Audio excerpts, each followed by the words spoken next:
নমস্কার, আমি ডক্টর সুজয় রায়। আমি কনসালট্যান্ট গ্যাস্ট্রোন্টোলজিস্ট। গত 20 বছর ধরে প্রায় আমি এই সঞ্জীবনী হাসপাতালের সঙ্গে অ্যাটাচড আছি।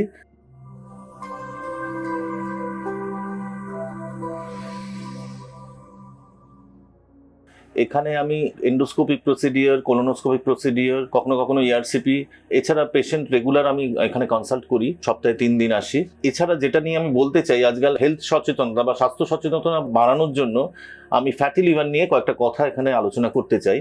ফ্যাটি লিভার নিয়ে আমরা আজকাল সকলেই শঙ্কান্বিত হয়ে থাকি। হয়তো কখনো কখনো দেখি একটা ইউএসজি রিপোর্ট নিয়ে আমার কাছে রুগী চলে এসছে ফ্যাটি লিভার, এবং প্রচন্ড উদ্বেগে রয়েছে যে ফ্যাটি লিভার ধরা পড়েছে, ডাক্তারবাবু কি করব। আমি তাদের বলি, ফ্যাটি লিভার পাওয়া মানেই যে প্রচন্ড চিন্তা করা বা আপনার জীবন শেষ হয়ে গেছে সেরকম কোনো ব্যাপার নেই।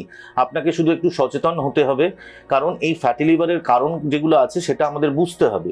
সাধারণভাবে দেখা যায় ডায়াবেটিস বা কোলেস্ট্রলের আধিক্য বা ট্রাইগ্লিসারাইডের আধিক্য, এবং যাদের খাদ্যাভ্যাস ঠিক নেই, যারা মোটা, ওবেসিটি বা স্থূলকায়, এদের মধ্যেই কিন্তু এই ফ্যাটি লিভারের প্রবণতাটা বেশি দেখা যায়। এবং যদি সেরকম কিছু থাকে তাহলে কিন্তু আমাদের সেই রোগগুলো খুঁজে বার করতে হবে।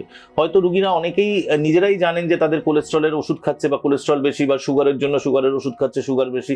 সুতরাং আমরা তাদের বলে দিই এটা থাকলে তো একটু হবেই। 100 জনের মধ্যে ডায়াবেটিক রুগীদের দেখা গেছে 70 জনের ফ্যাটি লিভার থাকবে। তেমনই যাদের কোলেস্ট্রল বা ট্রাইগ্লিসারাইড বেশি থাকে তাদের হয়তো দেখা যায় শতকরা 90% ফ্যাটি লিভার থাকবে। আর ওবেসিটি তো আজকালকার দিনে ঘরে ঘরে, কারণ আমরা কায়িক পরিশ্রম ভুলে গেছি। আজকালকার দিনে আমরা সকলেই দেখি যে টেবিল ওয়ার্ক করছে, ওয়ার্ক ফ্রম হোম, এবং সুইগি বা জোম্যাটো থেকে খাবার অর্ডার করছে। সুতরাং এক তো কাজ কমে গেছে, কায়িক পরিশ্রম নেই বললেই চলে, অন্যদিকে খাবারের খাদ্যাভ্যাসের মানও পরিবর্তন হয়েছে, এবং সেক্ষেত্রে পিৎজা, বার্গার, এই জাতীয় জিনিস, এগরোল, চাউমিন, মোগলাই, এগুলো খাচ্ছে মানুষ অর্ডার করে বা রাস্তায় গিয়ে। হোটেলের রেস্টুরেন্টে আমরা প্রায়শই বাইরে গিয়ে এগুলো খাওয়া দাওয়া করি। সুতরাং ভাবি না যে এর জন্য কিন্তু আমাদের লিভারের ক্ষতি সাধন হতে পারে, এবং স্থূলকায় হলেই সেই পেটের ফ্যাটটা কিন্তু আগে লিভারে গিয়ে পৌঁছে। সুতরাং এই সচেতনতা থাকতে হবে। আমাদের যদি ফ্যাটি লিভার পাই, সেই রুগীদের আমরা বলি একটা লিভার ফাংশন টেস্ট করি না, বা যদি দেখা যায় লিভার ফাংশন টেস্টে কোনো প্রবলেম আছে আমরা সেই মতো রুগীকে একটু সচেতন করি। এছাড়া আজকালকার দিনে কিন্তু ফাইব্রো স্ক্যান বলে একটা জিনিস আছে, সেক্ষেত্রে আমরা বুঝতে পারি যে লিভারের কতটা ক্ষতি সাধন হয়েছে এবং লিভারে কতটা ফ্যাট জমেছে সেটারও পরিমাপ করতে পারি। সুতরাং অযথা কেউ ভয় পাবেন না, প্রত্যেকটা রোগের ওষুধ আছে, এবং এই ফ্যাটি লিভারের চিকিৎসা কিন্তু খুব মজার। আমরা কিন্তু জাস্ট খাদ্যাভ্যাসের পরিবর্তন এবং কায়িক পরিশ্রম করেই ফ্যাটি লিভার থেকে দূরে থাকতে পারি। সুতরাং এই ব্যাপারে সচেতনতা জরুরি যে খাদ্য কি খাবো। অবশ্যই বাইরের ফ্যাটি ফুড বা তৈলাক্ত খাবার অ্যাভয়েড করুন। ভেজিটেবল, ফ্রুটস, এগুলোর মধ্যে সীমিত থাকুন। যত সম্ভব মদ্যপান থেকে দূরে থাকুন। আমি বলতে ভুলে গেলাম যে মদ্যপান কিন্তু ফ্যাটি লিভারের একটা অন্যতম কারণ। তাই অ্যালকোহলিক ফ্যাটি লিভার ডিজিজ কিন্তু আমাদের দেশে প্রাদুর্ভাব এখনও যথেষ্ট পরিমাণে রয়েছে, এবং এগুলো কিন্তু আজকাল দেখা যাচ্ছে কোনো কোনো মহিলার মধ্যেও এই প্রবণতা বৃদ্ধি পাচ্ছে।